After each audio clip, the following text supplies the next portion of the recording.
त्या 9 महिन्यांमध्ये आईने घेतलेल्या परिश्रमाचं, पित्यानं केलेल्या नियोजनाचं उत्कृष्ट उदाहरण म्हणजे छत्रपती शिवाजी महाराज आहेत. एखाद्या फॅमिलीमध्ये अनेक पिढ्या ह्या नॉर्मल आयुष्य जगत असतात, बरोबर. पण त्यांच्या पिढीमध्ये एखादा अपत्य असं जन्माला येतं की ते एक्स्ट्रा ऑर्डिनरी असतं. हे कशामुळे होतं? आणि म्हणून होती की आई वडील हुशार आहेत म्हणजे बाळ हुशारच बनणार. हो, तर हे पूर्णपणे चुकीचं आहे. शरीराला जर का त्याची घटकांची गरज आहे तर नॉनव्हेज सुद्धा घ्यायला हरकत नाहीये. आणि फक्त इन्फॉर्मेशन घेतल्यानं गर्भसंस्कार होत नाहीत. खरंच जन्मानंतरचं आयुष्य हे जन्माआधीच्या 9 महिन्यांमध्येच घडतं.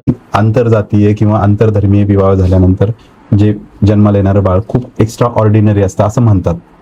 तर हे कसं बरं?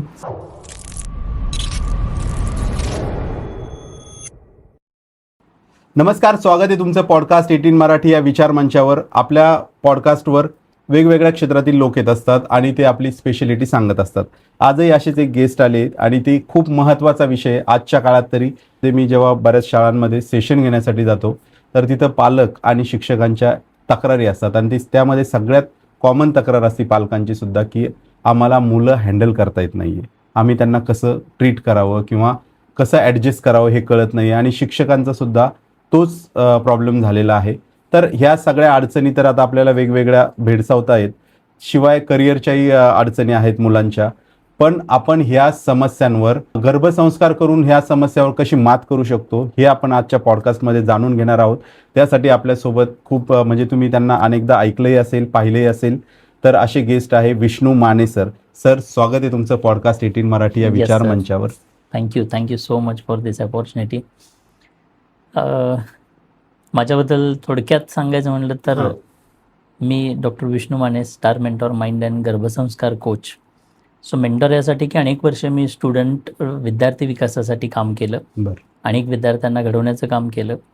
आणि हे घडवत असतानाच माझ्या लक्षात आलं की कुठेतरी पालक जेव्हा समस्या घेऊन येतात, जसं आता तुम्ही उल्लेख केलात, सो समस्या घेऊन येणाऱ्या पालकांची संख्या आज खूप वाढताना दिसते. आणि जेव्हा या पालकांशी मी संवाद साधायचं त्यावेळेला म्हणजे मुलाच्या बिहेवियर समस्या, मुलाच्या बौद्धिक क्षमतांबद्दलच्या समस्या, त्याच्या अकॅडमिक क्षमतांमधल्या अकॅडमिक्सबद्दलच्या असणाऱ्या समस्या, अशा वेगवेगळ्या समस्या असायच्या. आणि त्यासाठी माझ्याकडं काउन्सिलिंगसाठी किंवा काही थेरपीसाठी म्हणून अनेक विद्यार्थी येत असायचे, पालक येत असायचे. एकदा किस्सा असाच झाला की एक कपल समोर बसलेलं होतं, कारण आम्ही जेव्हा बोलायचं विद्यार्थ्यासमोर कधी पालकांना आम्ही बोलत नव्हतो. सो पालकांचं वेगळं ऐकून घ्यायचं, विद्यार्थ्याचं वेगळं ऐकून घ्यायचं. आणि एकदा असंच एक कपल समोर बसलेलं असताना त्या कपलपैकी हजबंडच्या मोबाईलवरती फोन आला आणि मला त्याने रिक्वेस्ट केली की सर एक इम्पॉर्टंट फोन आहे, घेऊ का? म्हणलं घ्या.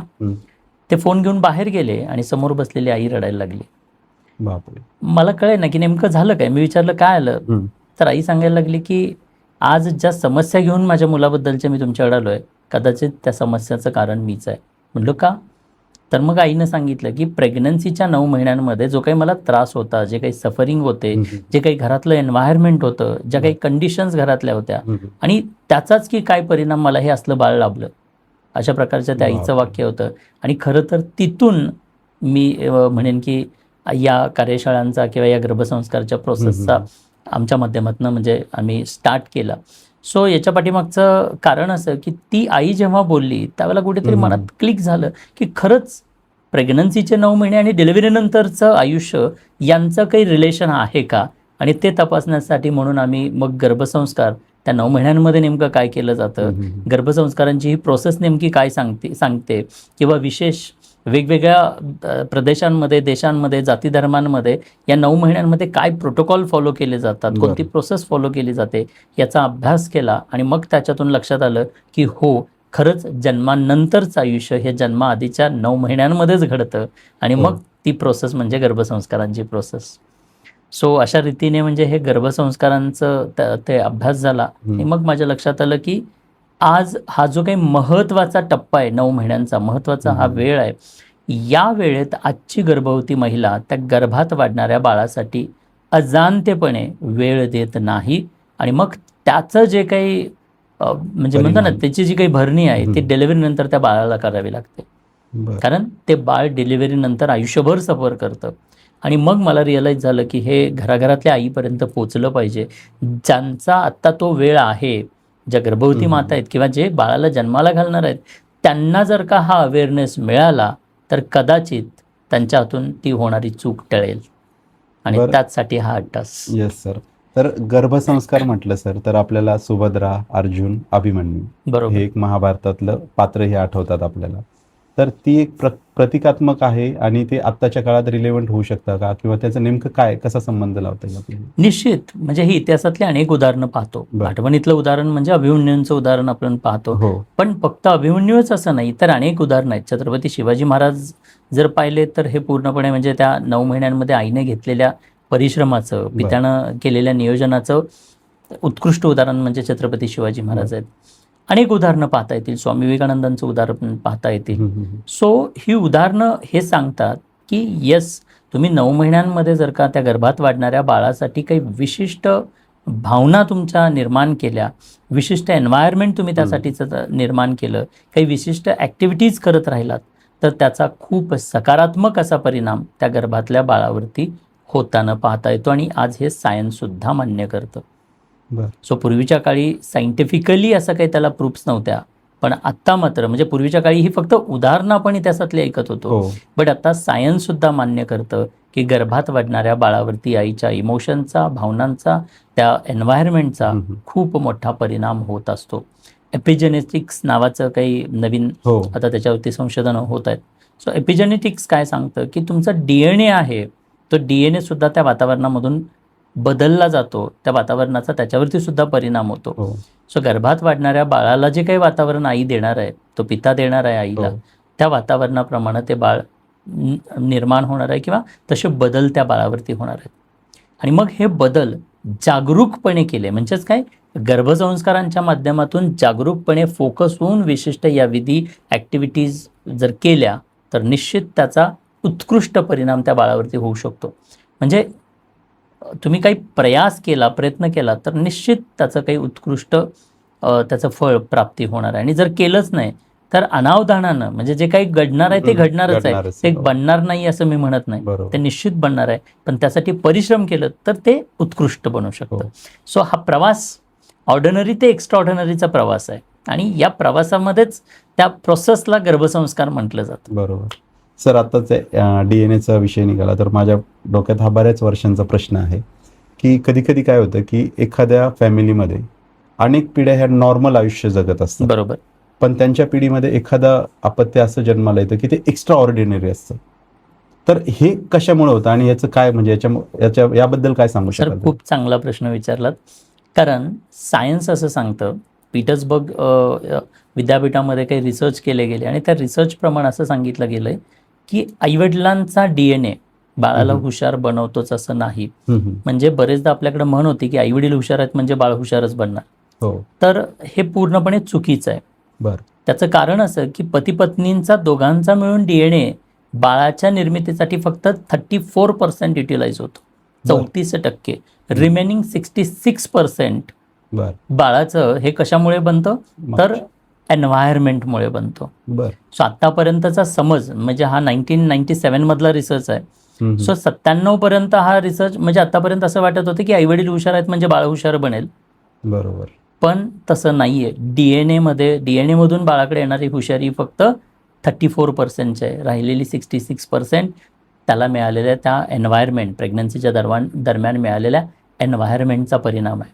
आणि आपण जे एपिजेनेटिक्स म्हटलो त्याचाही अर्थ तोच आहे की तिथे जर का चांगलं एन्व्हायरमेंट दिलं गेलं, त्या 9 महिन्यांमध्ये जर का प्रॉपर विशिष्ट ॲक्टिव्हिटीज केल्या गेल्या तर निश्चित त्याचा परिणाम त्या बाळावरती झालेला आपल्याला पाहायला मिळणार. सर, बाळ गर्भात असताना आईच्या बऱ्याचदा कधी कधी अनकॉन्शियस इमोशन्स असतात, तर त्या इमोशन्सचा बाळावर काय परिणाम होतो? सर, खूप चांगला प्रश्न आहे मी म्हणेन. कारण आईच्या भावनांचा परिणाम कसा आणि का होतो या दोन्ही प्रश्नांची उत्तरे मी देईन. कारण आधी कसा होता हे अंडरस्टँड केलं तर तो का होतो आणि तो कशा पद्धतीनं केला पाहिजे, त्याच्यावरती नेमकं काय केलं पाहिजे हेही आपल्याला विस्तृत बोलता येईल. कारण विशेषतः आत्तापर्यंत अनेक पॉडकास्ट झाले पण हा प्रश्न मला वाटतं की मी पहिल्यांदा आन्सर करतोय. पहिली गोष्ट तर जेव्हा बाळ स्त्रीच्या गर्भामध्ये नाळेसोबत जोडलेलं असतं तेव्हा ते बाळ त्या स्त्रीच्या शरीराचा हिस्सा असतं. ते कोणता सेपरेट एंटिटी, सेपरेट पर्सनॅलिटी नाही आहे. बरोबर. आईच्या शरीराला जोडलेलं आहे तोपर्यंत त्या आईच्या शरीराचा हिस्सा आहे. आणि आईच्या शरीराचा हिस्सा असल्या कारणानं आईच्या जशा इमोशन्स असतील तसा डायरेक्टली परिणाम त्या बाळावरती होत असतो. त्या बाळाच्या स्वतंत्र इमोशन्स नाही आहेत जोपर्यंत नाळ जोडलेले आहे तोपर्यंत. आई भिलेली आहे, घाबरलेली आहे, इमिडिएटली त्या घाबरलेल्या इमोशनचा तसाच परिणाम त्या बाळावरती होणार आहे. उदाहरणार्थ, जेव्हा ही नाळ जोडलेली आहे, बाळ आईच्या शरीराचा हिस्सा आहे आणि अचानकपणे सडनली आई घाबरली. घाबरल्यानंतर आपल्या शरीराचे रिएक्शन्स काय असते की शरीर कॉन्ट्रॅक्ट होतं. आणि जेव्हा कॉन्ट्रॅक्ट होतं त्यावेळेला काय होतं की रक्तप्रवाह कमी होतो. नाळेच्या माध्यमातून बाळाला मिळणारा रक्तप्रवाह सुद्धा कमी होतो. आणि ज्यावेळेला हे असे कॉन्ट्रॅक्शन्स होतात त्याचा परिणाम त्या बाळाच्या ओव्हरऑल डेव्हलपमेंटवरती होतो. तिथे मग बरेचदा खुरटी, अशक्त अशी बाळं जन्माला येतात, किंबहुना बरेचदा ॲबॉर्शन किंवा मिसकॅरेजेस सारखे सुद्धा प्रॉब्लेम इथे होतात.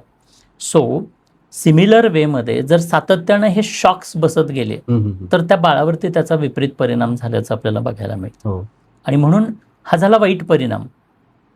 अनकॉन्शियसली म्हणजे माहीत नाही पण सडनली ती घाबरली किंवा प्रिव्हियस लाईफमधले काही एक्सपिरियन्सेस आहेत आणि ते सातत्यानं आठवून स्वतःला त्रास करून घेते, तर त्या निगेटिव्ह इमोशनचा निगेटिव्ह इम्पॅक्ट त्या बाळापर्यंत पोचत असतो. आणि वाईस वर्सा, आई जर का खूप खुश आहे, आनंदित आहे, खूप हॅपी आहे, सो हॅपी हॉर्मोन्स त्याच्यामध्ये निर्माण होत आहेत आणि ओव्हरऑल बॉडीमधली ती एनर्जी वाढलेली आपल्याला बघायला मिळते. सो त्या कंडिशनला त्या बाळाची एनर्जीसुद्धा वाढलेली बघायला मिळते. मग बाळाचा मिळणारा रिस्पॉन्स, बाळाच्या मुवमेंटसुद्धा त्या ठिकाणी बरेचदा गर्भवती महिलांना जाणवायला लागतात. सो हा डायरेक्टली इमोशनचा बाळावरती परिणाम होत असतो. आणि म्हणूनच चांगल्या किंवा वाईट दोन्हीही इमोशन्सचा परिणाम त्या बाळावरती होतोय. म्हणून इथे जागरूकपणे चांगल्या इमोशन्स आणण्यासाठी प्रत्येकानं प्रयत्न केला पाहिजे. बरोबर. तर हे इमोशन्सलाच धरून एक प्रश्न आहे की बऱ्याचदा काय होतं की लहानपणापासूनच आई वडिलांना कुठल्या तरी गोष्टीचा एखादा ट्रॉमा असू शकतो. बरोबर. तर तो ट्रॉमा जेव्हा असतो तर त्याचा आता तो तर त्यांना लहानपणापासून आहे, तर त्याचा त्या बाळावर काय परिणाम होतो, आपण इमोशनचा परिणाम होतो ते पाहिलं, तर ते टाळण्यासाठी काय करता येईल? कसं आहे की सबकॉन्शियस लेवलला बसलेला तो ट्रॉमा आहे. आणि बरेचदा काय असतं, मी नेहमी एक वाक्य सांगतो की the pain in mentality is more than the pain in reality. म्हणजे मनातला पेन हा रियालिटीमधल्या पेनपेक्षा जास्त आहे. रियालिटीमध्ये जेव्हा पेन होतो तेव्हा एकदाच होतो, बट मनामध्ये मात्र ती घटना, तो प्रसंग आठवून आपण वारंवार स्वतःला पेन क्रिएट करत असतो. आणि असा हा मानसिक ट्रॉमा जो आहे तो वारंवार पेन देणारा असतो आणि वारंवार त्या निगेटिव्ह भावनांमध्ये तुम्ही राहता आणि मग त्याचा निगेटिव्ह इम्पॅक्ट होतो. मग आता हा काढायचा कसा, तर हा कुठे बसलेला आहे, हा तुमच्या सबकॉन्शियस लेवलला जाऊन बसलेला आहे आणि तो सर्टन सिच्युएशनला तुम्हाला रिफ्लेक्ट होतो. त्याच्यासाठी उत्कृष्ट टूल म्हणजे सबकॉन्शियस लेवलला ॲटोसजेशन्स देणं, सबकॉन्शियस लेवलला जाऊन ती सिच्युएशन आहे ती वाईप आऊट करणं.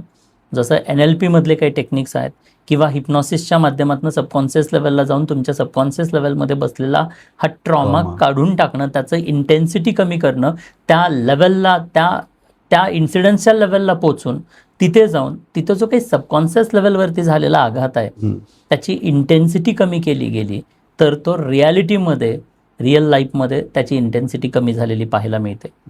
आणि इथे मग त्या म्हणजे या गोष्टींचा, जसं की NLP मधले काही टेक्निक्स, आयदर हिप्नोथेरपी किंवा ॲटोसजेशन ट्रान्स, यांचा या ठिकाणी उत्कृष्ट परिणाम आपल्याला हा ट्रॉमा काढून टाकण्यासाठी झालेलं पाहायला मिळतं. सर, गर्भसंस्कारामध्ये सगळ्यात महत्त्वाचं म्हणजे वडिलांची काय भूमिका असते, म्हणजे ती आणखी एक्सप्लेन करावी मला असं वाटतं. सर, जसं मगाशी मी सांगितलं की बाळ जेव्हा नाळेसोबत त्या आईशी जोडलेलं आहे तेव्हा ते आईच्या शरीराचा हिस्सा आहे. बरोबर. आता आईला एन्व्हायरमेंट देणारा पहिला घटक कोण आहे, तर पती. बरोबर. म्हणजे ते बाळाचे होणारे वडील. आता ते बाळाचे जे वडील आहेत, ते पतीचं आहे, त्या पत्नीचा, तर त्यांच्या माध्यमातून त्या आईला एन्व्हायरमेंट मिळतंय. पती जर का आईसोबत भांडण करतोय, म्हणजे तिथे तो सपोर्ट नाहीये, काहीतरी वादविवाद आहेत पती पत्नींमधले, तर त्याचा निगेटिव्ह इम्पॅक्ट पत्नीवरती आणि पत्नीमुळे बाळावरती होणार आहे.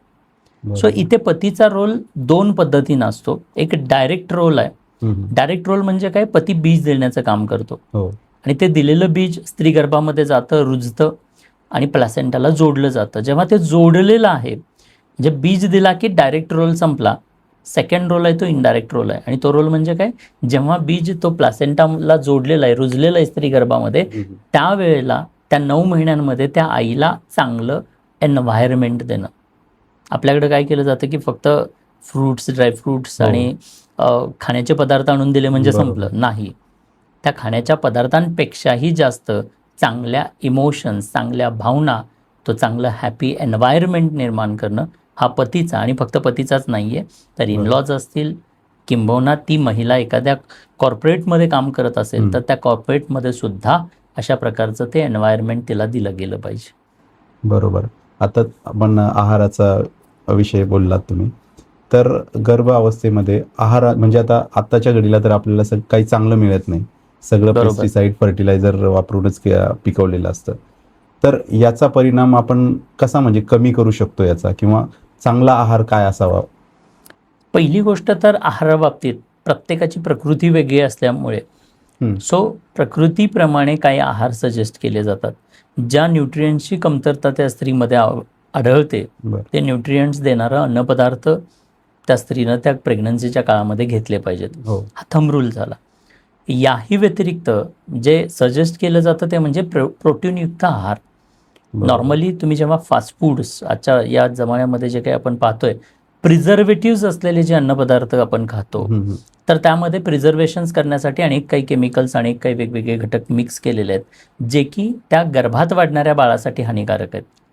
त्यामुळे प्रिझर्व्ह केलेले अन्नपदार्थ टाळून मॅक्झिमम प्रोटीनयुक्त आहार कसा घेता येईल. आणि त्याचबरोबर मला असं वाटतं की आज जेव्हा आहार योग्य मिळत नाही आहे त्यावेळेला खरं तर चिकित्सा करून घेणं गरजेचं आहे की नेमकं तुमच्या शरीराला कशाची गरज आहे, कोणती न्यूट्रिएंट्सची कमतरता तुमच्यामध्ये आहे, आणि ते जास्तीत जास्त देण्यासाठी डायटिशियनचा सुद्धा इथे सल्ला घेतला पाहिजे. बरोबर. बरेचदा काय होतं की ठीक आहे, आपण डायटिशियनकडे न जाता नॉर्मली आपल्याला जे वाटतं त्याप्रमाणे आपण आहार करत असतो, बट बरेचदा त्याचा विपरीत परिणामसुद्धा घडू शकतो. कारण तुमची आवड आणि तुमची गरज या दोन वेगवेगळ्या गोष्टी आहेत. तुम्हाला खायला जिभेला चांगले वाटणारे पदार्थ तुमच्या शरीराला चांगले असतील असे नाही. त्यामुळे थोडंसं इकडे मला वाटतं की योग्य तज्ज्ञांचा सल्ला घेणं गरजेचं किंवा फायद्याचं ठरतं, बिकॉज ही वेळ महत्त्वाची आहे. बरोबर. तर सर, यातच एक जोडून प्रश्न आहे की आता गर्भावस्थेत व्हेज आणि नॉन व्हेज याचं वर्गीकरण कसं, खायला पाहिजे नाही खायला पाहिजे? आता प्रोटीन्सची गरज तुम्ही खरं बोलला. तर बिनधास्त खायला पाहिजे. नॉनव्हेज जेव्हा आम्ही अनेक देशांमधल्या वेगवेगळ्या म्हणजे तिथल्या आहाराबद्दलच्या सुद्धा गोष्टी जेव्हा चेक केल्या तेव्हा असं लक्षात येतं की शरीराला आवश्यक असणारे घटक घेतले पाहिजेत. व्हेज आणि नॉनव्हेज तसा फारसा फरक पडत नाही. जिथे सांगितलं जाते की नॉनव्हेज हा तामसिक आहार आहे. बट केव्हा जेव्हा तुम्ही म्हणजे जेव्हा जंगलातले प्राणी असतील, हिंस्र प्राणी असतील, ते जेव्हा मांसाहार करतात ते कच्चा मांसाहार करतात, ते शिजवलेला मांसाहार करत नाहीत. आणि जेव्हा आपण शिजवतो त्यावेळेला त्यातला असणारा तो तामस निघून गेलेला असतो, आणि तुम्ही शिजवल्यानंतर ते फूड बरेच म्हणजे त्याच्यामध्ये चेंजेस आलेले असतात. बरोबर. सो शरीराला जर का त्याची घटकांची गरज आहे तर नॉनव्हेज सुद्धा घ्यायला हरकत नाहीये, पण प्रत्येक गोष्टीचं लिमिट असलं पाहिजे. म्हणजे जेव्हा आपण नॉनव्हेज एक्सेस प्रमाणात खातो तर काही हीट किंवा उष्णता वाढण्याची शक्यता असते. तर योग्य प्रमाणामधला हा बॅलन्स्ड समतोल असणारा आहार घ्यायला पाहिजे. आणि ज्याच्यातून जसं की प्रोटीन हवं आहे तर मग त्या राईट मात्रेमध्ये प्रोटीन तुम्हाला जर नॉनव्हेज देणार असेल तर नॉनव्हेजही घ्यायला हरकत नाही आहे. आणि याचा अर्थ असाही नाही की फक्त नॉनव्हेजच घेतलं पाहिजे.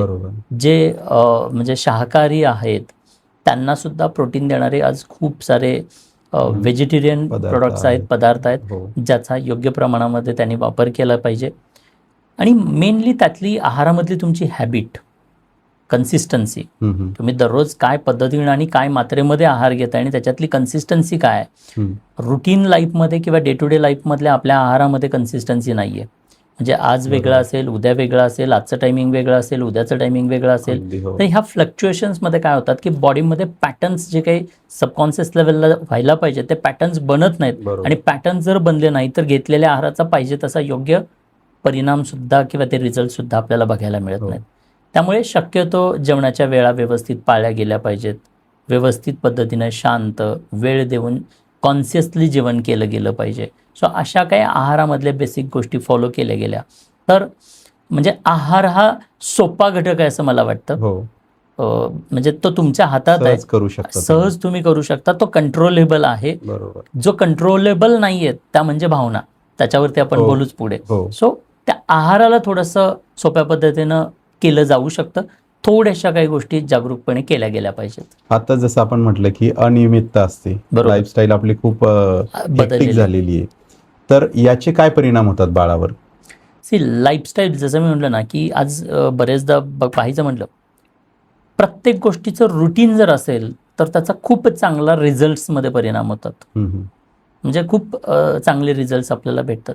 रुटीन नाही आहे, म्हणजे जसं आपण म्हटलं लाईफस्टाईल, तुमचं रात्री झोपण्याची वेळ नाही आहे, सकाळी उठण्याची वेळ नाही आहे, अगदी. तुमच्या कोणत्याही रुटीनचं म्हणजे तुमच्या ज्या मॉर्निंग प्रातक विधी आहेत त्यालासुद्धा तुमचं रुटीन नाही आहे.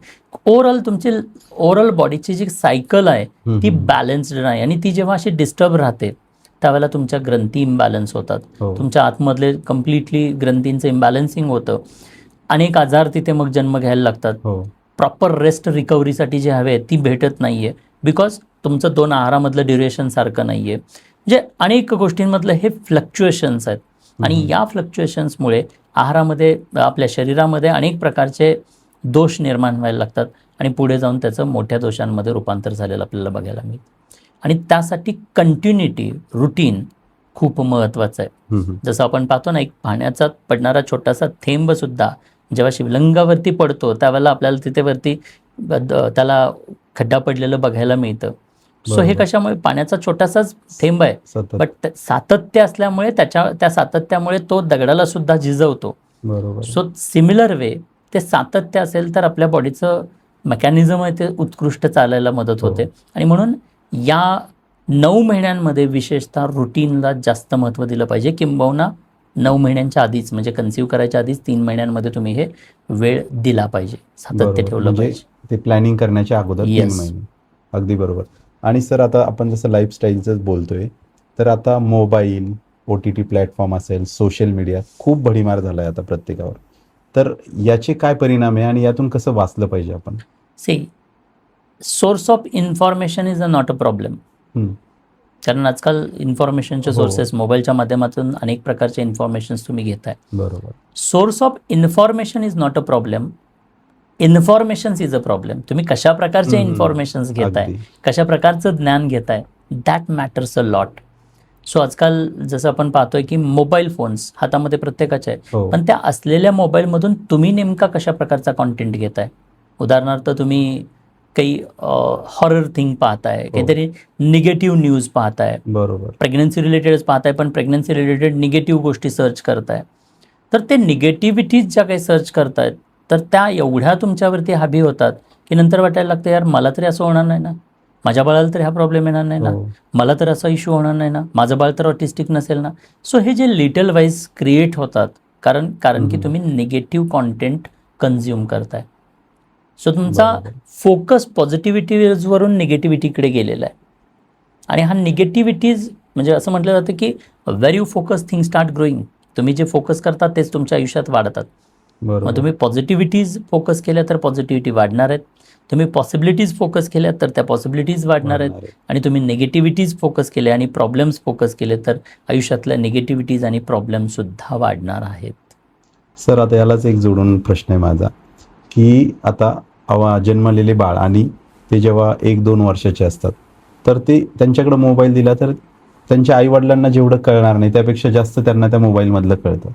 तर हे ते पोटात असताना काही त्याचे परिणाम झालेले असतात का ते आत्ताची पिढी, आपण जनरली म्हणतो की आत्ताची पिढी फार फास्ट आहे, तर हे याच्याकडे कसं पाहता? याच्याकडे कसं पाहतो तर मुळात जर सेल बायोलॉजी आपण पाहिली तर शरीर हे मांसपेशींचा समूह आहे. हो.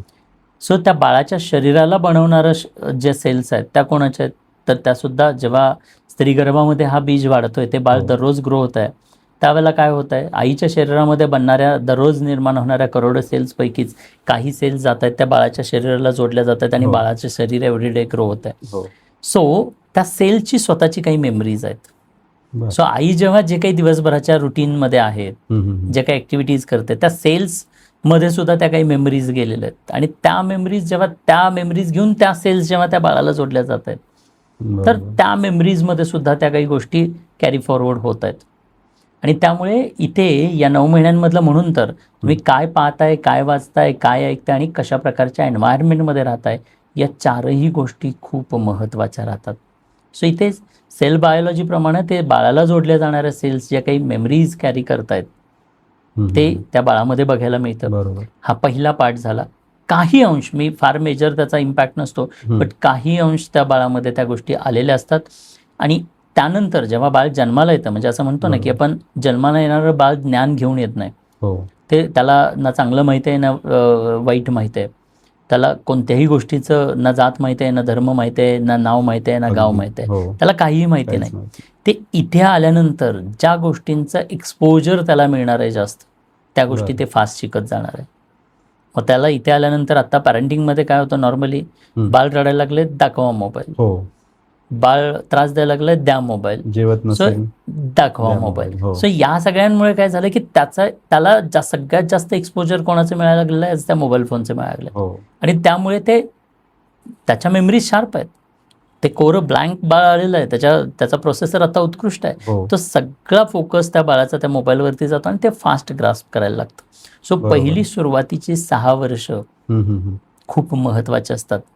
बाळाचा 80% ब्रेन हा गर्भात बनतोय आणि राहिलेला 20% ब्रेनची डेव्हलपमेंट सर्वसाधारण 6 ते 7 वर्षांपर्यंत होत असते डिलिव्हरीनंतरच्या. आणि मग त्या पहिल्या 6-7 वर्षांमध्ये जर का बाळाकडं या गोष्टी असतील तर ते फास्ट ग्रास्प केलेलं असतं. त्याचा फोकस सगळा त्याच्यावरतीच जातो आणि पुढे कुठेतरी त्याच्या मग इम्प्लिकेशन्स, प्रॉब्लेम्स त्या बाळामध्ये आपल्याला बघायला मिळतात.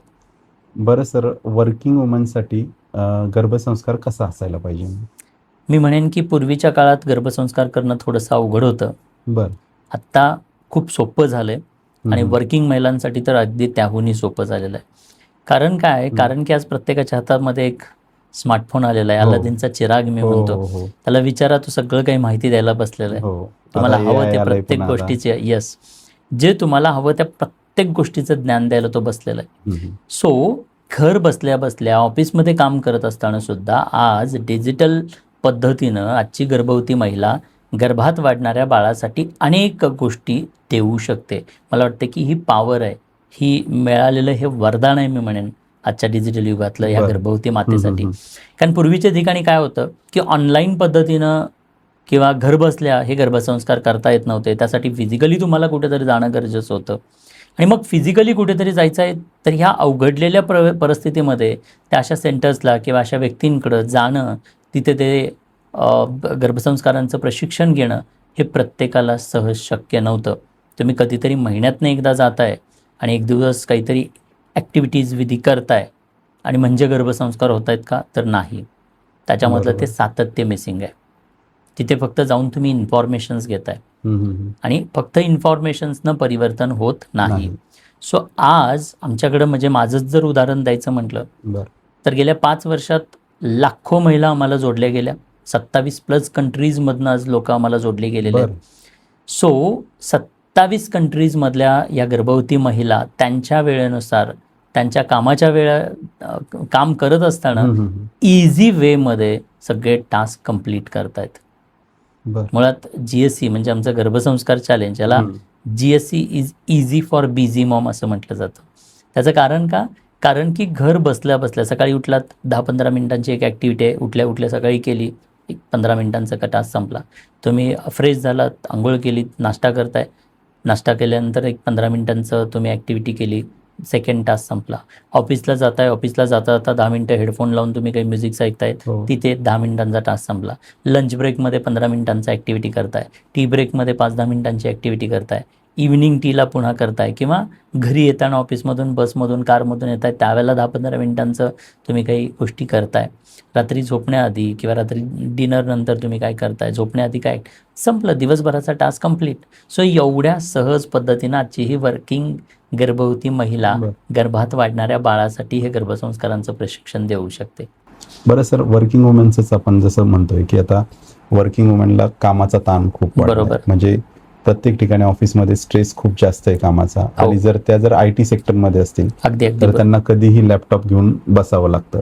तर त्यांनी हे संतुलन कसं राखायचं? माझं स्पष्ट मत आहे सर, जर बाळ महत्त्वाचं असेल आणि कामाच्या ठिकाणी जर का तुम्हाला प्रचंड ताणतणाव, स्ट्रेस असेल, बिकॉज आजच्या गर्भवती महिलांना किंवा आजच्या स्त्रीला मी खूप ॲप्रिशिएट करतो, कारण ती आज फक्त बाळाला नाही कॅरी करत आहेत, तर ती आज घरची जबाबदारी सांभाळते, नवऱ्याची जबाबदारी सांभाळते, ऑफिसची जबाबदारी सांभाळते, शिवाय त्या बाळाची जबाबदारी, निसर्गाने दिलेली ती जबाबदारी सांभाळते. सो अशा अनेक जबाबदाऱ्या सांभाळत असताना बरेचदा त्या गर्भात वाढणाऱ्या या 9 महिन्यांमध्ये त्या बाळावरती विपरीत परिणाम या बाहेरच्या एन्व्हायरमेंटचा होत असतो. सो तुम्हाला कामाच्या ठिकाणी प्रेशराईज केलं जातं आहे, तुम्हाला प्रचंड तणाव आहे, कामाचं खूप प्रेशर आहे, तर अशा वेळेला कुठल्याही गर्भवती महिलेनं काम करू नये. मॅटर्निटी लिव्हचा इस्तेमाल आधी केला पाहिजे, नंतर नाही. कारण गर्भातच तुमचं बाळ सर्व गुणसंपन्न, शांत, काम, हुशार, बुद्धिमान बनलं तर डिलिव्हरीनंतर फारसा वेळ देण्याची गरज भासत नाही. आणि म्हणून हा जो 9 महिन्यांचा काळ आहे ना, तो गर्भात असताना जास्त दिला पाहिजे. मी वर्किंग महिलांना सांगतो, शेवटच्या दिवसापर्यंत काम करा, पण कधी जर तुमचं एन्व्हायरमेंट तुम्हाला सपोर्ट करणारं, पॉझिटिव्हिटी देणारं, एनर्जी देणारं, हॅपीनेस देणारं असेल तर डिलिव्हरीपर्यंत तुम्ही त्या शेवटच्या दिवसापर्यंत काम केलं तरी काही हरकत नाही आहे. बरोबर. बट तिथलं एन्व्हायरमेंट जर का ठीक नसेल, तिथे जर का तुम्हाला स्ट्रेस निर्माण होत असेल तर कदाचित येणारं बाळ डिलिव्हरीनंतरचा तुमचा सगळा काळ त्याच्यासाठी द्यावा लागेल. बरोबर. म्हणजे चुकून जर का बाळ ऑटिस्टिक जन्माला आलं, काही प्रॉब्लेम असणारं जन्माला आलं तर या गर्भवती महिलेला कदाचित जॉब सोडून डिलिव्हरीनंतर घरात बसावं लागेल. आणि म्हणून मी म्हणतो की डिलिव्हरीनंतर नाही, असं बाळ निर्माणच होऊ नये यासाठी आधी वेळ द्या. कामाच्या ठिकाणी स्ट्रेस असेल तर कदाचित रिझाईनसुद्धा दिलं तरी हरकत नाही. मी महिलांना नेहमी सांगतो की आज तुम्ही ज्या ठिकाणी काम करतायत ती नोकरी तुम्हाला मिळालेली आहे कारण तुम्ही त्यासाठी केपेबल आहात. तुमच्याकडे काहीतरी स्किल आहेत. आणि जर तुम्ही केपेबल असाल तर टाटा नाही तर बाटा जॉब देईल. फार प्रेशर घ्यायची गरज नाही आहे, कारण हे 9 महिने प्रेसियस आहेत. एक गोष्ट मी नेहमी सांगत आलो आहे की आज असणारं, तुमच्या गर्भात असणारं आजचं बाळ उद्या लाखो, करोडो, अरबो, खरबो रुपये जरी दिले तर पुन्हा ते परत येणार नाही आहे.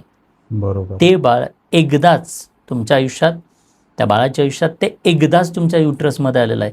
हे बाळ परत कधीच येणार नाही आहे. बरोबर. विचार करा, निसर्गाने एवढी सुंदर अपॉर्च्युनिटी दिलेली आहे त्या गर्भातल्याच बाळाला आयुष्यभराचं वरदान देण्याची. बरोबर. त्या बौद्धिक क्षमतांचं वरदान, त्या कपॅसिटीचं वरदान, ग्रास्पिंग कपॅसिटीचं वरदान. मग हा वेळ कोणाला तरी विकण्यापेक्षा तो वेळ त्या गर्भातल्या बाळाला द्या. आयुष्यभर जन्मानंतर कदाचित पश्चाताप करण्याची वेळ येणार नाही. मी नेहमी सांगतो, आज जर का तुम्ही गर्भातल्या बाळाला वेळ दिला नाहीत तर त्याची किंमत डिलिव्हरीनंतर बाळ आयुष्यभर भरत असतं. बरोबर. त्यामुळे आज वेळ त्यांनी दिला पाहिजे. सर, आता मागच्या काही वर्षांमध्ये जसा सोशल मीडियाचा खूप जास्त प्रमाणात वापर व्हायला लागला, तर सोशल मीडियावर आता बेबी शॉवरचे खूप फोटो दिसायला लागले आणि त्यात मला तर वाटतं स्पर्धा सुरू झाली आता की कुणाचं चांगलं फोटोशूट असेल वगैरे. याकडे कसं पाहता तुम्ही बरं?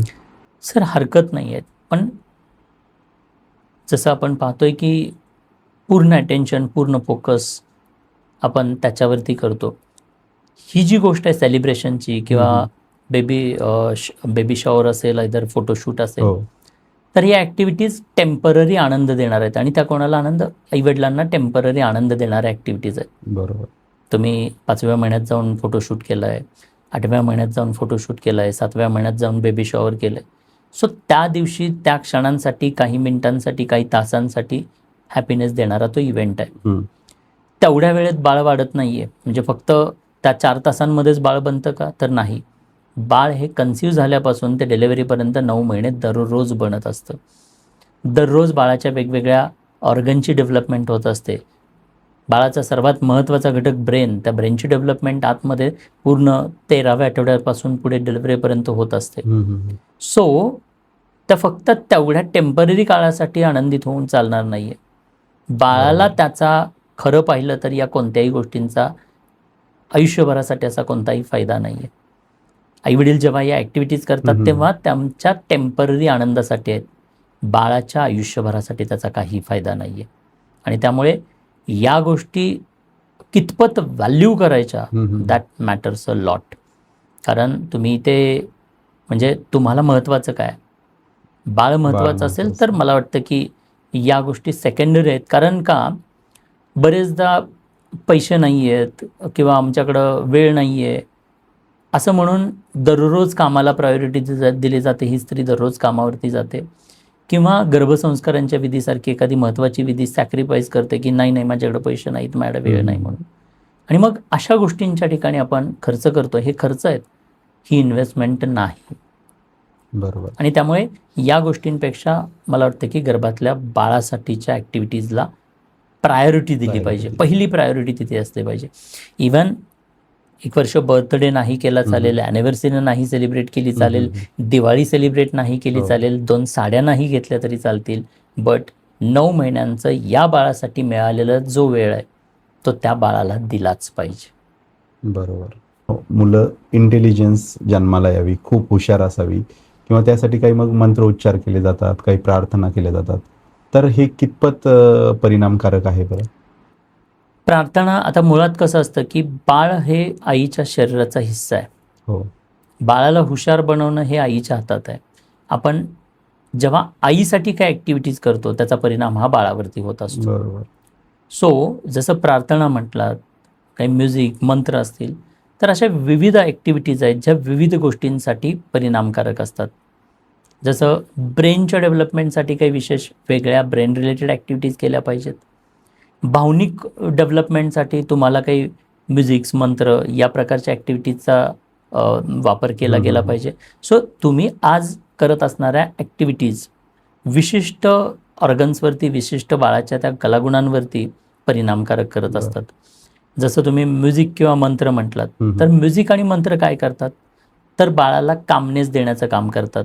बाळ पीसफुल आणि पीस आणि स्टॅबिलिटी देण्याचं काम करतात. बरेचदा मेडिटेशन करतो, तर मेडिटेशन काय करतं, तर मेडिटेशन बाळाला शांत बनवण्याचा प्रयत्न करतो. म्हणजे आई जेव्हा शांत बनते, त्याचा सायन्स असा आहे की आई जेव्हा म्युझिक ऐकत असते, आई जेव्हा मेडिटेशन करत असते, किंवा आई जेव्हा मंत्रोच्चार करत असते, तर या सगळ्यांमध्ये जर पाहिलं तर त्या जेव्हा म्युझिक प्ले होतं तेव्हा काय होतं, फ्रिक्वेन्सीज, तरंग निर्माण होत आहेत. मी मंत्रोच्चार करतोय तेव्हा काय होतं, तर ते तरंग निर्माण होत आहेत. सो याच्यातून काय होतं की ब्रेनच्या फ्रिक्वेन्सीज रिड्यूस होतात, आणि जेव्हा ब्रेनच्या फ्रिक्वेन्सीज रिड्यूस होतात तेव्हा ॲटोमॅटिकली आईला पीस अँड स्टॅबिलिटी मिळते. आणि जेव्हा आई पीस स्टॅबिलिटीला एक्सपिरियन्स करते तेव्हा गर्भातलं बाळसुद्धा पीस अँड स्टॅबिलिटीला एक्सपिरियन्स करतं. आणि मग ह्या पीस अँड स्टॅबिलिटीचं ड्युरेशन एव्हरी डे कन्सिस्टंटली 9 महिन्यांमध्ये राहिलं तर बाळ काम, शांत झालेलं आपल्याला बघायला मिळतं. सो म्हणून आई शांत होण्यासाठी म्हणून हे म्युझिक्स, मंत्रोच्चार किंवा मेडिटेशन्स करणं गरजेचं आहे. बौद्धिक क्षमतांसाठी, भावनांसाठी वेगवेगळ्या अशा ॲक्टिव्हिटीज दिलेल्या आहेत ज्या या 9 महिन्यांमध्ये आईनं प्रॅक्टिस केल्या गेल्या पाहिजेत, त्याचा चांगला परिणाम होऊ शकेल. बरं सर, तुम्ही आता बऱ्याच वर्षापासून यामध्ये काम करताय, बऱ्याच देशांमध्ये केले, तर जनरली काय मिथ काय आहे बरं गर्भसंस्काराबाबत जे तुम्हाला पाहायला मिळाले? चांगला प्रश्न विचारलात. सो गर्भसंस्कारांजर बद्दलचं मीथ म्हटलं तर त्याच्याबद्दल अनेक मीथ्स आहेत. की पहिलं मीथ, गर्भसंस्कार पुस्तक घेतलं जातं, आणि पुस्तक वाचलं की आईला वाटतं किंवा पित्याला वाटतं की आम्ही गर्भसंस्कार केले. आता पुस्तकातनं गर्भसंस्कारांबद्दलच्या इन्फॉर्मेशन्स मिळत आहेत, आणि फक्त इन्फॉर्मेशन घेतल्यानं गर्भसंस्कार होत नाहीत. तुम्हाला घेतलेल्या ज्ञानावरती, घेतलेल्या इन्फॉर्मेशनवरती जर तुम्ही त्या डिलिव्हरीपर्यंत दररोज प्रॅक्टिस केले, बरोबर, आचरणामध्ये आणले, ॲक्टिव्हिटीजमध्ये आणल्या, तर त्याचा परिणाम होणार आहे. त्यामुळे गर्भसंस्कारांचं पुस्तक वाचलंय म्हणजे आम्ही गर्भसंस्कार केलेत, हे खरं तर एक मिथ आहे. आणि आणखी काय मिथ नवीन? या व्यतिरिक्त नवीन मिथ काय की आम्ही एखादी दिवसाची गर्भसंस्कारांची कार्यशाळा केली. 1 दिवसात बाळ वाढतं का? नाही. बाळ हे 9 महिने दररोज वाढत असतं. दररोज वेगवेगळ्या ऑर्गनची बाळाच्या डेव्हलपमेंट होत असते. त्यामुळे 1 दिवसांची कार्यशाळा केली म्हणजे गर्भसंस्कार होत नाहीत. सो हेही मिथच आहे की आम्ही आज 2 दिवसांची कार्यशाळा केली, आम्ही 1 दिवसांची कार्यशाळा केली, तर हे मिथ आहे. सो गर्भसंस्कारांच्या बाबतीत सांगायचं झालं तर तुमच्यातली कन्सिस्टन्सी आणि 9 महिने 9 दिवस दररोज तुम्ही केला जाणारा रियाज, प्रॅक्टिकली तुमच्या भावना 9 महिन्यांसाठीच्या या गर्भसंस्कारांवरती, म्हणजे त्याला महत्त्व आहे. आपण म्हणजे आजच्या काळात हा ट्रेंड आलेला आहे की 1 दिवसाची कार्यशाळा केली, आम्ही आमच्या बाळासाठी गर्भसंस्कार केले, आम्ही पुस्तक वाचलं, आम्ही आमच्या बाळासाठी गर्भसंस्कार केले. तर मला वाटतं की असे गर्भसंस्कार होत नाही. तुम्ही घेतलेल्या इन्फॉर्मेशनचं रियाज करणं, प्रॅक्टिस करणं, आचरण करणं, तरच ते गर्भसंस्कार होतात. गर्भसंस्कारांमधलं अजून काही मिथ की गर्भसंस्कार केल्यानं बाळ हुशार बनतं. नाही, मी म्हणतो की गर्भसंस्कार केल्यानं आधी आई हुशार बनते, आणि बरं. आईबरोबर मग बाळही हुशार बनतं. हो. गर्भसंस्कार केल्यानं बाळ ॲक्टिव्ह बनतं नाही, गर्भसंस्कार केल्यानं आई ॲक्टिव्ह बनते, मग ते बाळही ॲक्टिव्ह बनतं. सो बरोबर. गर्भसंस्कार केल्यानं बाळ शांत, काम, तेजस्वी, प्रसन्न बनतं, सर्वगुण संपन्न बनतं. म्हणून तर नाही, गर्भसंस्कारांच्या या प्रोसेसमध्ये जेव्हा आई इन्व्हॉल्व्ह होते तेव्हा आई काम, प्रसन्न बनते आणि आई काम, प्रसन्न बनली की बाळही काम आणि प्रसन्न बनतं. बरं सर, आता आपण बघतो की पूर्वीच्या काळी महिला गरोदर राहिल्या की त्या डिलिव्हरीपर्यंत फारसा काही दवाखाना करायची गरज नसायची. पण आत्ता मला वाटतं पहिल्या दिवसापासून इंजेक्शन्स, वेगवेगळे टॅबलेट्स हे सगळंच सुरू असतं. आणि या व्यतिरिक्त आणखी त्यालाच एक जोडून आहे, टेस्ट ट्यूब बेबी असेल. तर हे सगळं होत असताना त्यात गर्भसंस्कारामध्ये काही समस्या येतात का मग गर्भसंस्कार करताना? नाही, बाळ टेस्ट ट्यूब बेबीनं जन्माला आलं असेल तर गर्भसंस्कारांमुळे त्या बाळाला त्या प्लासेंटाशी अटॅच राहायला, ग्रो व्हायला, ते वातावरण बनायला खूप मदत होते. बरं. त्यामुळे गर्भसंस्कार टेस्ट ट्यूब बेबीचं बाळ असेल तर मी म्हणतो अगदी 100% केलेच पाहिजेत तिथे. कारण असं बाळ यावं यासाठी हे कपल खूप सफर झालेलं आहे. हो. लाखो रुपयांची त्यांनी इन्व्हेस्टमेंट त्यासाठी केलेलं आहे. आणि मग ते बाळ जर आणतोय, एवढ्या परिश्रमातनं आणतोय, तर ते बाळ सर्वगुण संपन्नच असावं यासाठी ही 9 महिन्यांची इन्व्हेस्टमेंट गर्भसंस्कारांसाठी त्या प्रत्येक आईनं केलीच पाहिजे. त्याचा विशेष फायदा त्या गर्भातल्या बाळाला आईमुळे, त्या पित्यामुळे होणार आहे. तर हा वेळ इथे दिलाच पाहिजे. बरोबर. त्याचबरोबर या गर्भसंस्कारांच्या प्रोसेसमध्ये जर काही इन्व्हॉल्व झाले तर मला असं म्हणायचं आहे की त्याचं कोणतंही ॲडव्हर्स इफेक्ट नाही आहेत, नाही. त्याचे बेनिफिट्सच होणार आहेत. त्यामुळे डोळे झाकून अशा प्रोसेसकडं, डोळे झाकून म्हणण्यापेक्षा जागरूकपणे प्रत्येक पालकाने या प्रोसेसमध्ये इन्व्हॉल्व झालंच पाहिजे. बरं आहे, गर्भसंस्काराचं अनेकदा कधी असं तुमच्या अनुभवात आलं की काही महिला खूप जास्त दडपण घेत आहेत, तर मग त्यातून दडपण आलं अशा परिस्थितीत, तर त्याला कसा मार्ग काढायचा त्यातून? आता गर्भसंस्कारांचं दडपण घेता येत असं मी म्हणणार नाही. मला एक गोष्ट लक्षात येते की जेव्हा हे कपल्स कार्यशाळेमध्ये आलेले असतात बरं. आणि जेव्हा त्यांना सायन्स समजते की गर्भात असणारे बाळ असतानाचे मिळालेले हे 9 महिने किती इम्पॉर्टंट आहेत. कार्यशाळेला आलेल्या कपलमध्ये कोणीतरी 8व्या महिन्याचं आहे, कोणीतरी 9व्या महिन्यातलं प्रेग्नंट आहे, कोणीतरी 7व्या महिन्यातलं, कोणीतरी 5व्या महिन्यातलं आहे. बरोबर. ज्यांचा ड्युरेशन आता कमी राहिला आहे त्या लोकांना जेव्हा हे सायन्स समजतं की अरे गर्भात बाळ वाढत असताना अगदी सुरुवातीपासून वेळ देणं किती महत्त्वाचं आहे, त्याचं महत्त्व जेव्हा त्यांना लक्षात येतं त्यावेळेला त्यांना रिग्रेट फील व्हायला लागतं की अरे बाबा, आता माझ्याकडे तर 2च महिने राहिलेत आणि मी एवढा वेळ वाया घालवला, मग आता माझ्या बाळाला तर प्रॉब्लेम नाही ना होणार, माझं बाळ कसं येणार, ह्या अनेक चिंता लागतात. तर या सगळ्या कपलना माझं सांगणं असतं, हे ठीक आहे लेट आलाय, पण तुम्ही आलाच नाही असं नाही झालेलं. जगात अजून लोक आहेत. बरोबर. दररोज भारताचीच जर परिस्थिती पाहिली तर 80,000 बाळं जवळजवळ दररोज जन्म घेत आहेत. मग त्या 80,000मधले जर का 800 कपल समोर असतील तर खूप तुम्ही लकी आहात की ॲटलिस्ट शेवटचे 2 महिने तरी तुमच्या बाळाला देऊ शकताय. बरोबर. सो 2 महिने आई जर का जास्तीत जास्त वेळ देईल, खूप पॉझिटिव्हली चांगलं वर्क करेल, तर त्याचा खूप चांगला परिणाम झाल्याचं उदाहरण आम्हाला बघायला मिळतं. आमची एक GSCमध्ये जोडली गेलेली आई स्वाती मेंढीरट्टा कमर्शियल पायलट होत्या. शेवटच्या 2 महिन्यांमध्ये त्यांना म्हणजे त्याने आमचं ऑनलाईन वर्कशॉप अटेंड केलं आणि त्यांना रिअलाईज झालं की यार बाळासाठी हा वेळ महत्त्वाचा होता. मग आता काय करायचं? काही लोक काय करतात की त्याच रिग्रेटमध्ये राहतात की आता माझा वेळ गेला, मग आता काय, आणि पुढं जे ॲक्शन घ्यायचे त्या ॲक्शनच घेत नाहीत. आईनं त्यावेळेला त्या स्वाती मेंढीरट्टांनी विचार केला की जाऊ दे ना, ठीक आहे गेले माझे 6 महिने, पण ॲटलिस्ट शेवटचे 2 महिने तरी मला मिळत आहेत. 7 महिने गेलेत, 8 आणि 9, 2 महिने माझ्याकडे आहेत. चलो 2 महिन्यात जेवढं करता येईल तेवढं करता येईल. आज माहिती पडलंय ना, मग आजपासून राहिलेले 2 महिने करूयात. पॉझिटिव्हली त्या आईनं घेतलं. 2 महिने प्रॉपर अगदी भरपूर वेळ दिला. आम्ही नॉर्मली 90 मिनिटांचा वेळ द्यायला लावतो, पण या आईनं अगदी 3-3 तास, 4-4 तास त्या बाळासाठी, गर्भात वाढणाऱ्या बाळासाठी वेगवेगळ्या ॲक्टिव्हिटी करत राहिली शेवटचे 2 महिने. आणि त्याचा परिणाम काय झाला, जेव्हा त्यांचं बेबी, रोहाना तिचं नाव आहे, मुलगी झाली त्यांना, ती जेव्हा 4 महिन्याची होती त्यावेळेला 2 वर्ल्ड रेकॉर्ड तिला बनवले गेले एक्स्ट्रॉर्डनरी ग्रास्पिंग पॉवरसाठी. अरे वा. सो एवढा चांगला परिणाम त्या बेबीमध्ये झालेला आपल्याला बघायला मिळाला. सर, जुळे मुलं असताना त्यांच्यावर गर्भसंस्कार करताना काही वेगळी प्रक्रिया आहे का? मग काय वेगळी अशी प्रक्रिया नाही आहे, कारण शेवटी नाळ आईशी जोडलेले आहे आणि आईच्या भावनांचा त्या बाळावर परिणाम होतो. आणि त्यामुळे जुळी असताना सुद्धा गर्भसंस्कार करणं, मी म्हणेन की एकच वेळ द्यायचा आहे 9 महिन्यांचा, हम्म. पण दोन्ही बाळं त्या 9 महिन्यांमध्ये घडणार आहेत. हो.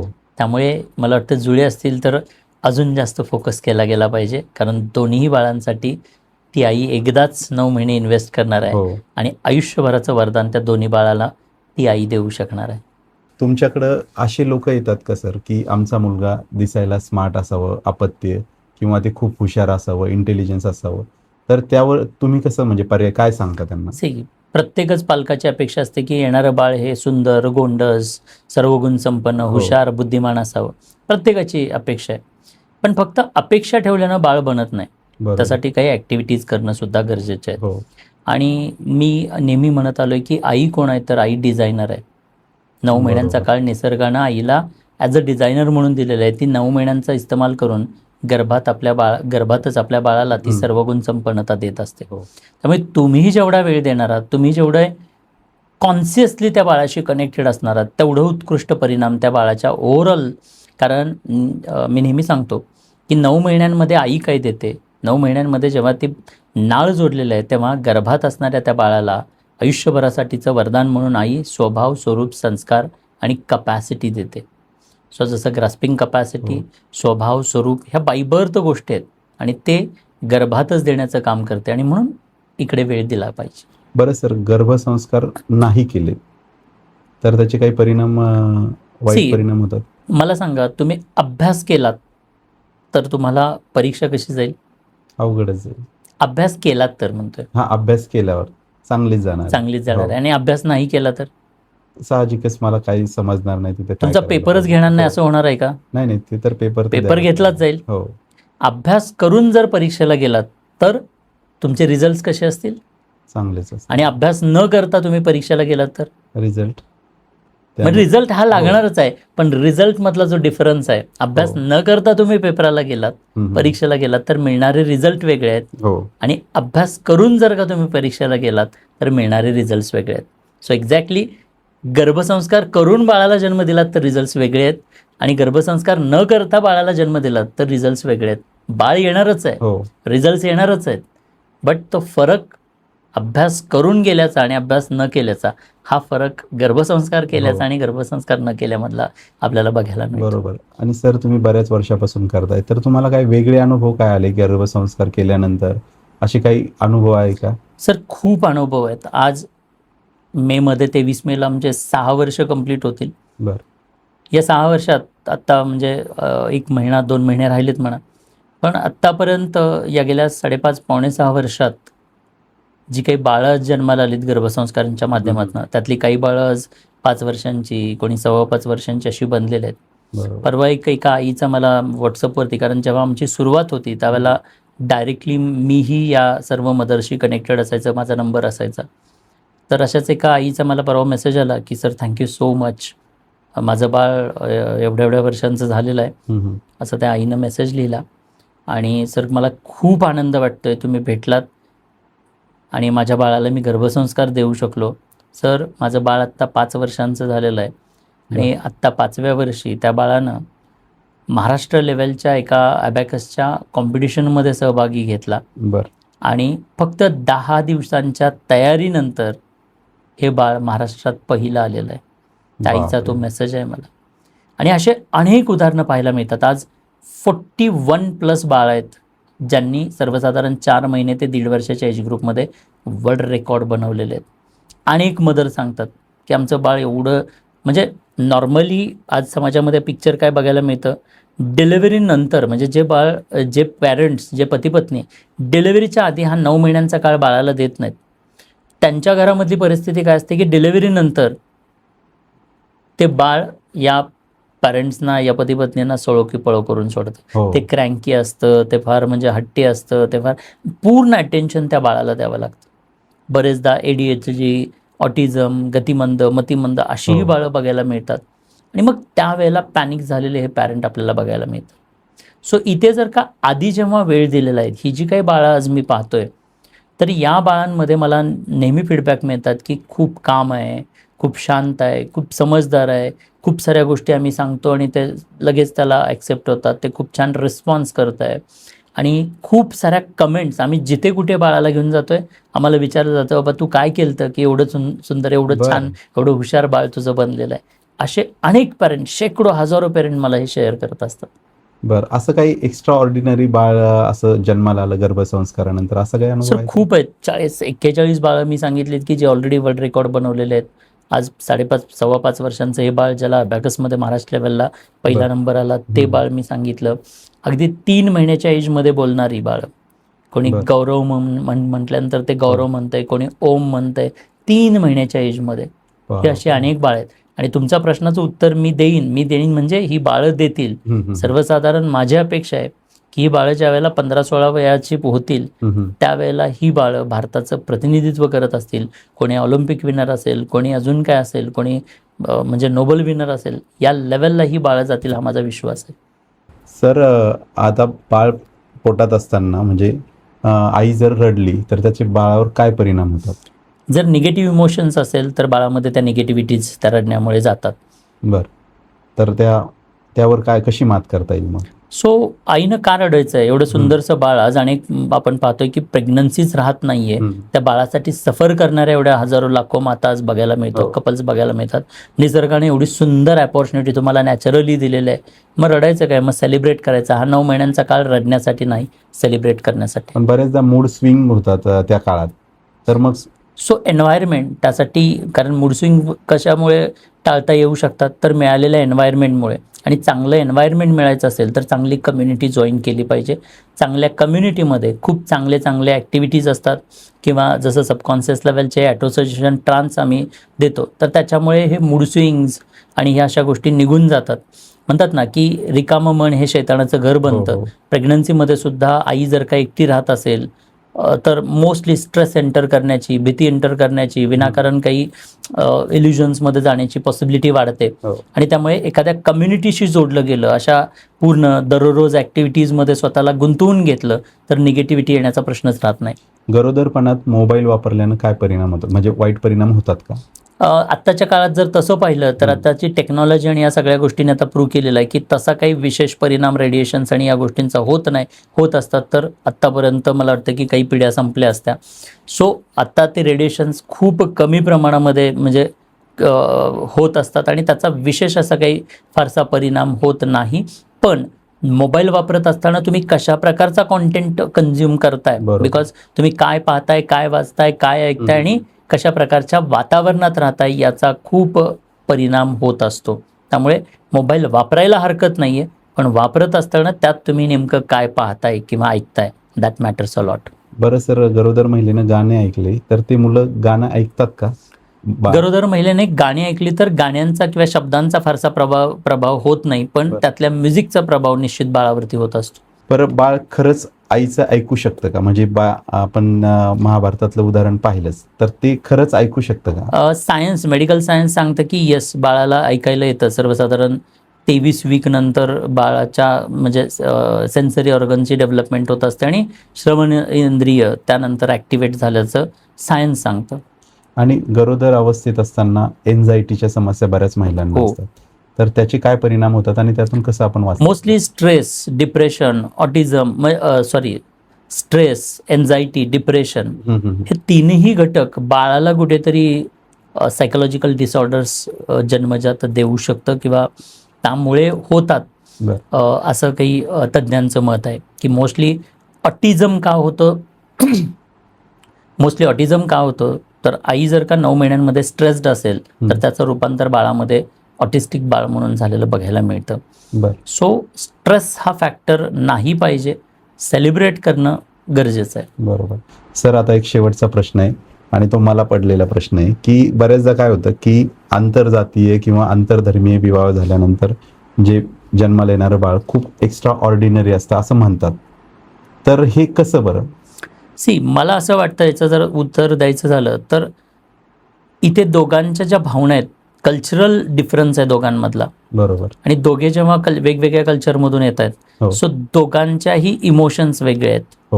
आणि त्यामुळे त्या दोघांचा इम्पॅक्ट, जसं मी म्हटलं 34% जे काही जेनेटिक येतं पित्याकडून आणि मातेकडून, सो त्या 34%मुळे जे काही दोघांमधला जो डिफरन्स आहे, त्या क्वालिटीजमधला डिफरन्स आहे, त्यामुळे तो बाळामध्ये डिफरन्स बघायला मिळतो. इथं डीएनएचं काही डेफिनेटली डीएनएचा इथे इम्पॅक्ट होतोच. डीएनएचा इम्पॅक्ट होतो. शिवाय दोघांच्या म्हणजे दोघे जेव्हा वेगवेगळ्या कल्चरमधली लोक एकत्रित राहत आहेत तर त्या एन्व्हायरमेंटमध्ये सुद्धा फरक बघायला मिळतो. हो. तर सर तुम्ही जे JSCचा जो उल्लेख केलाय ते नेमकं काय आणि तुम्ही कसं म्हणजे हे करतात कोर्स? सर पहिली गोष्ट तर धन्यवाद, कारण तुम्ही ही संधी दिलीत. संधी यासाठी मी म्हणतो की आज घराघरातली आई बदलली पाहिजे. माझं एक वाक्य आहे, मी नेहमी सांगतो की अगर देश को बेहतर बनाना है तो पहले इस देश की हर गर्भवती माँ को बेहतर बनना होगा. और छत्रपति शिवाजी महाराज जैसी ग्रेट संतान को पाना है तो पहले हर माँ को जिजा माँ बनना होगा. कारण जिजाऊ आल्याशिवाय शिवबा येणारच नाहीये. आणि हा मौल्यवान असा निसर्गाने दिलेला जो वेळ आहे तो प्रत्येक घराघरातल्या आईनं आपल्या गर्भात वाढणाऱ्या बाळाला द्यावा. आणि यासाठी तुम्ही जी काही मला संधी दिलीत खरंच त्यासाठी धन्यवाद. माझ्यातर्फे धन्यवाद. आणि जे श्रोते, ज्या गर्भवती मातांपर्यंत आज पॉडकास्टच्या माध्यमातून तुम्ही मला पोहोचवलं त्यांच्याकडून पण तुम्हाला धन्यवाद. आणि GSC बद्दल सांगायचं झालं तर गर्भसंस्कार चॅलेंज, GSCचा अर्थ. सो व्हाय गर्भसंस्कार चॅलेंज? कारण मला प्रत्येक त्या गर्भवती स्त्रीला चॅलेंज करायचं आहे. माझं असं मत आहे की आई कधी हरू शकत नाही आणि म्हणून त्या आईला मला चॅलेंज करायचं आहे की 9 महिन्यात जागी हो, 9 महिने ह्या बाळाला दे. आणि जर का तिने हे 9 महिने दिले तर मला वाटतं की येणारा भारत वेगळा असेल, येणारी पिढी वेगळा असेल, येणारं विश्व वेगळं असेल. आणि त्यामुळे त्या आईला मी ही चॅलेंज करतोय, बघूयात की तू तुझ्या गर्भातल्या बाळासाठी तुझे 9 महिने तू देते का, तू द्यायला तयार आहे का. आणि तिला हे गर्भसंस्कारांचं चॅलेंज तिच्या बाळासाठी मी करतो. सर तुम्ही पॉडकास्ट 18 मराठीच्या विचार मंचावर आलात आणि एवढी छान माहिती दिली त्याबद्दल खरंच तुमचे धन्यवाद. आणि तुम्हाला तुमच्या भावी वाटचालीसाठी शुभेच्छा. Thank you so much sir. धन्यवाद. मी ऑडियन्सला पण एवढंच सांगेन की ऑडियन्समध्ये अनेक लोक असतील, आई वडील असतील, सासू सासरे असतील, अनेक लोक असतील, वॉच करत असाल. खरंच एका गर्भवती महिलेपर्यंत मला वाटतं की हा पॉडकास्ट पोचणं गरजेचं आहे. तुमच्या संपर्कात प्रेग्नन्सी प्लॅन करत असणारं किंवा प्रेग्नंट असणारे अशी कोणतंही कपल तुम्हाला आठवेल तर जरूर त्यांना हा पॉडकास्ट शेअर करा. तुमच्या माध्यमातून येणाऱ्या त्या आईचं, त्या होणाऱ्या बाळाचं भवितव्य बदलू शकतं. तिला 9 महिन्यांची व्हॅल्यू कळावी एवढाच या पाठीमागचा हेतू आहे. Thank you so much sir. धन्यवाद. Yes sir. तर हा होता आजचा आपला पॉडकास्ट. आणि बाळाचे म्हणजे गरोदर महिलेचे 9 महिने किती महत्त्वाचे असते हे खूप छान आपल्याला सरांनी सांगितलं. आणि तुम्ही हा पॉडकास्ट जास्तीत जास्त शेअर करा आणि आपल्या चॅनलला जर सबस्क्राईब केले नसेल तर चॅनलला सबस्क्राईब करा. धन्यवाद.